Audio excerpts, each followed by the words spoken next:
Hi, this is Famidul Haq, visiting professor, Bard College in New York. I welcome you all to this talk titled as Propaganda Model 2.0. This talk is part of a series titled Communication, Culture, and Human Rights. This is a collaborative project between Experimental Humanities Collaborative Network and Open Society University Network based in Bard College. There is an earlier propaganda model that was formulated by American scholars Edward S. Herman and Noam Chomsky. This important model is very much effective to understand the media, especially its political economy aspects. So, in this talk, I will give you some ideas regarding the original propaganda model, and the main focus of this talk is how it can be applicable in the newer reality, that is for digital platforms. That's why we have proposed this title as Propaganda Model 2.0. So let's begin our discussion. You can see my slides with the title, but for the discussion, I have consulted Christian Fuchs' paper. It's a book chapter, Propaganda 2.0, Herman and Chomsky's Propaganda Model in the Age of the Internet, Big Data, and Social Media. So let's discuss about the original propaganda model proposed by Herman and Chomsky. They wrote a book in 1988 where this original propaganda model was proposed. The title of the book was Manufacturing Consent. So what might be the summary of propaganda model? What Herman and Chomsky said back in 1988 in the first edition of the book Manufacturing Consent, quoted as the essential ingredients of our propaganda model or set of news filters fall under the following headings: the size, concentrated ownership, owner wealth, and profit orientation of the dominant mass media firms. Number two, advertising as the primary income source of the mass media.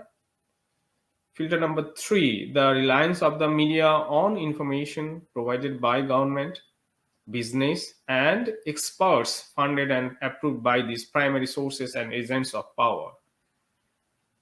Filter number four, flag as a means of discipline the media. And the last filter, anti-communism as a national religion and control mechanism. These elements interact with and reinforce one another. The raw material of news must pass through successive filters, leaving only the cleansed residue fit to print. They fix the premises of discourse and interpretation and the definition of what is newsworthy in the first place, and explain the basis and operations of what amount to propaganda campaigns. The book was first published in 1988, but this is the cover of the book, the second edition, published in 2002. Before entering into the discussion, we need to deal with the fifth filter. We got 5 filters of propaganda model, which Herman and Chomsky formulated in 1988. There we got the idea that media is used by the powerful institutions of the society to manufacture consent of public on behalf of them, and which can be described as symbolic relationships among the power groups that include media. So media itself is a part of the clique of that powerful groups. Christian Fuchs finds entertainment contents missing in the model. As I have said, I'm consulting the book chapter written by Christian Fuchs, and Fuchs finds entertainment content missing in the model. That is, Herman and Chomsky, they were dealing only with the news content, but entertainment contents might be a great area to discuss this model. The fifth filter has been revised as dominant ideology that may include hatred, phobia against communism, terrorism, immigrants, etc. So, in the original propaganda model, the fifth filter was described as anti communism in the context of the USA. But after the fall of communism in Soviet Russia, uh, the reality has been a bit shifted from one place to other. So, we can describe it, the fifth filter, as dominant ideology. And this change in the fifth filter was also addressed by Herman and Chomsky later in 2009. They said, quoted as, it would look very much like the 1988 version, with the free market as a principal ideology underpinning, along with anti-terrorism and the war on terror that have provided the needed enemy or face of evil, with anti-communism pushed into backup and reminder or ideological role. So we now we have dealt with the fifth filter, that is, instead of anti-communism, we will describe it as dominant ideology. That may include many aspects such as hatred or phobia against communism, terrorism, immigrants, etc. Now let's focus on the propaganda model in the age of digital media.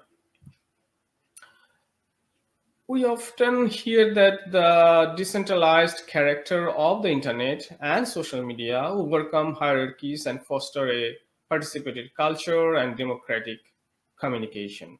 That was the promise in the earlier phase of the internet technology, but Edward Herman has voiced skepticism about this assumption. Quoted as, some argue that the internet and the new communication technologies are breaking the corporate stranglehold on journalism and opening an unprecedented era of interactive democratic media. The new technologies permit media firms to shrink staff even as they achieve greater outputs, and they make possible global distribution systems that reduce the number of the media entities. So he's indicating about the conglomeration of media and the rise of a very few global media. But the titles of the original filters were quite long, so we are making it short and giving the nicknames of every filter. Filter number one is ownership. Filter number two is advertisers or advertising. Number three is sourcing. Number four, flag, which can be understood as pressure on the press or pressure on the digital media here. And number five, dominant ideologies. So let's begin with ownership filter, how this filter can be applicable to the digital platforms. The dominant social media platforms have concentrated ownership.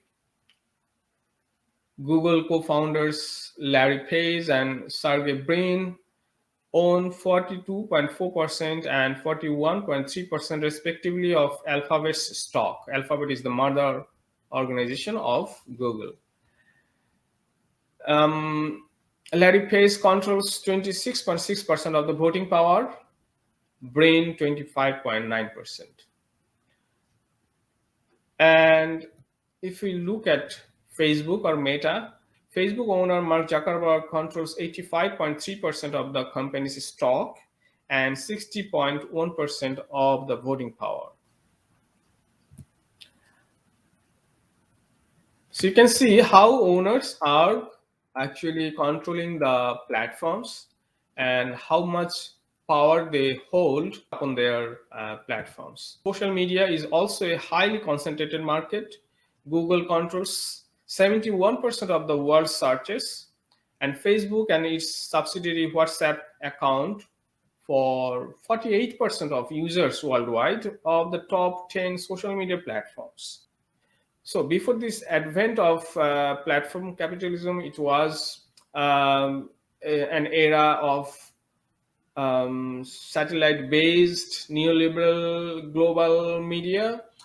There also was a trend of concentration and very few number of media entities like Disney, Sony, Time Warner. They were actually controlling the most of the media entities in the world, and have been criticized by the scholars. But for the platform capitalism, you see the concentration is quite higher than the previous neoliberal global media systems. Algorithms determine the ranking of the Google's search results and Facebook's newsfeed. The process of merger and acquisition, which we experienced in the global media phase, is more evident in this digital media phase. You can see how ownership is controlling the platform capitalism. The second filter is advertisement. If you look at this figure closely, you can see the rise of internet advertising in recent times.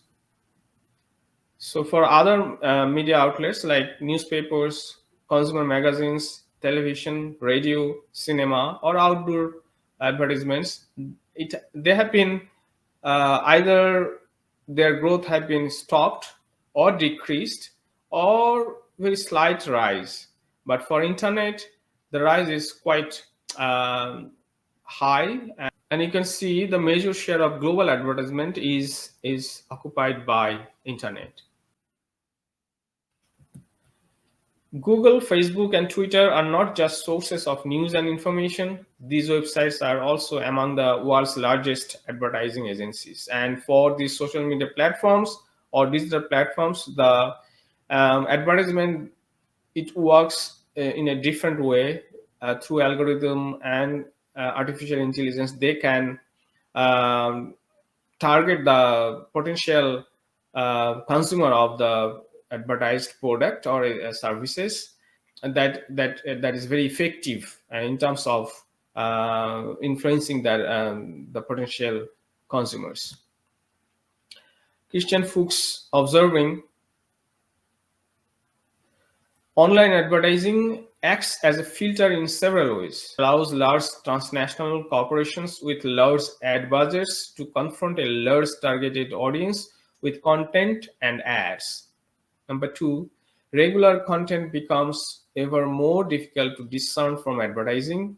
There is no clear temporal or spatial differentiation.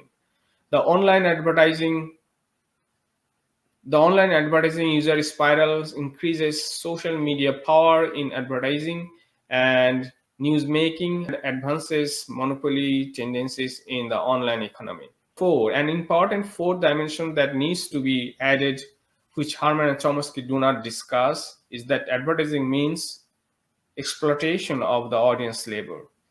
On social media, users' digital labor produces a data commodity and is exploited by the platforms for selling targeted ad spaces.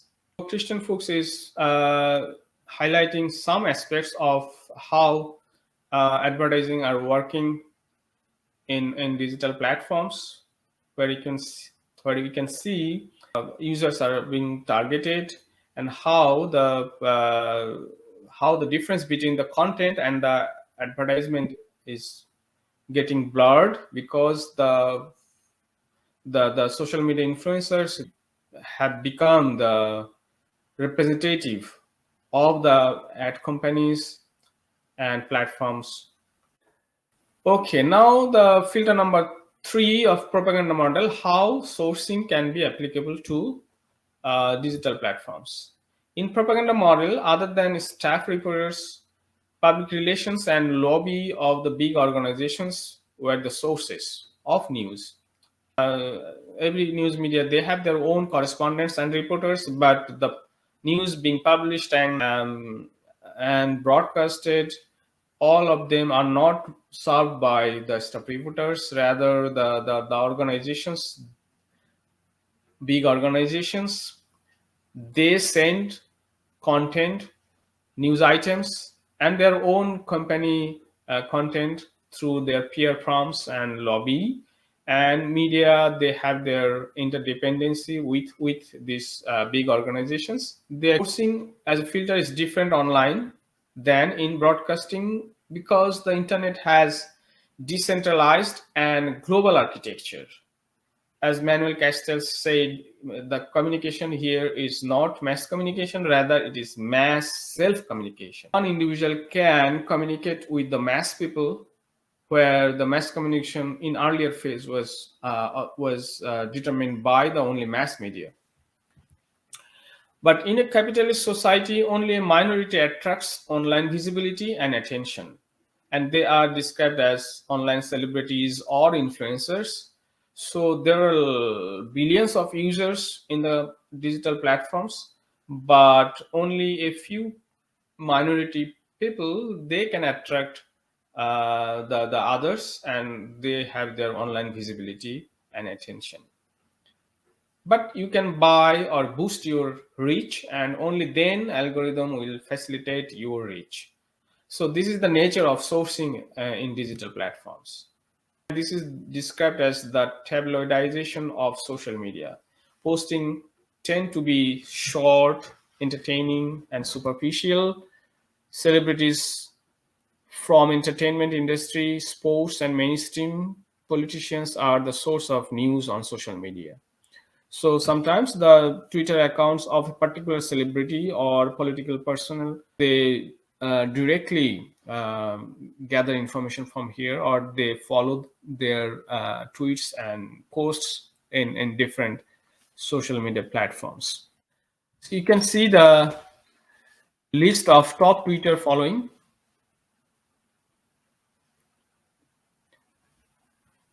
Starting with Barack Obama, Elon Musk, Justin Bieber, Katy Perry, Rihanna, Cristiano Ronaldo, Taylor Swift, Donald Trump, Lady Gaga, Narendra Modi. So you can see some politicians and some celebrities from the entertainment industries. They are actually holding the top following. Filter number 4, flack. As I have said, this can be translated as pressure on the press. How flag was in the propaganda model, in the original propaganda model, it was described as the countermeasures to discipline the media, that is the pressure from the government or business elite on media. But how it is happening in digital platforms? In the digital age, it is not to discipline the social media, rather the users. As you know, social media is based on user generated content. Social media platforms themselves, they don't provide any content, rather they have only opened a platform, and users basically contribute there by spending their labor, by creating contents. They actually enhance the visibility or the power of social media. So in the digital age, the pressure is coming to the users, not to the social media itself. Herman and Chomsky argued in 2009 that right-wing media, including Fox News, right-wing talk radio, and blogs, form a right-wing attack machine and echo chamber. As you know, echo chamber is like a place where some people with some tunnel vision, they reproducing those kind of thoughts and using those thoughts to attack the other people. In the current political climate of nationalism, racism, xenophobia, and elements of fascism, social media is certainly a right-wing attack machine. So in the first phase of social media, actually the liberal people, they used to engage themselves in social media platforms. But as time goes, um, some some other people, especially who are right winger, they are actually more active in social media than the liberal or progressive people. So right wingers are ahead of disseminating disinformation than others, as we have seen in the 2016 US election. And we have seen during the COVID outbreak, the disinformation we got, most of them were actually initiated by the right-winger people and disseminated or propagated by right-winger people. So the flag is actually in social media platforms or digital platforms. It is coming from the right-wing groups. Filter number 5, dominant ideologies. Herman remarks that the fifth filter, anti-communist ideology, is possibly weakened by the collapse of the Soviet Union and global socialism. As we have said it already, the situation had changed since the various Occupy movements and presence of Jeremy Corbyn, Bernie Sanders, and some others in politics. The situation has been changed after a few years of the fall of Soviet Russia. But now Assange is in prison, Snowden in exile, the alternative indie media is under attack. So indie media was formed in 1999 during the anti-globalization and anti-WTO movement in Seattle. When the activists were organizing this movement, they actually started indie media based on internet, and this was actually a true alternative media. They have their wings in different big cities, ranging from the USA to Europe and the Asia. But this indie media is under attack now by the rulers, by the right wing people. Dominant ideology on the internet is the phenomenon of fascism, racism, right wing extremism, nationalism, classicism, sexism, anti-Semitism, etc. Through internet, this kind of rise of conservative ideologies not a satisfactory picture as we have been experiencing. But with these 5 filters of the propaganda model, I try to look at the digital platforms, how these 5 filters can be applicable, and this might be very helpful to understand the nature of the digital platforms, digital social media, and internet as a whole. And I think the theoretical notions of propaganda model or the idea of manufacturing consent provided by Herman and Chomsky, that is very helpful to understand different kind of media. Here today I tried to analyze how digital media is working with the lens of propaganda model. With this, I conclude the discussion. Goodbye.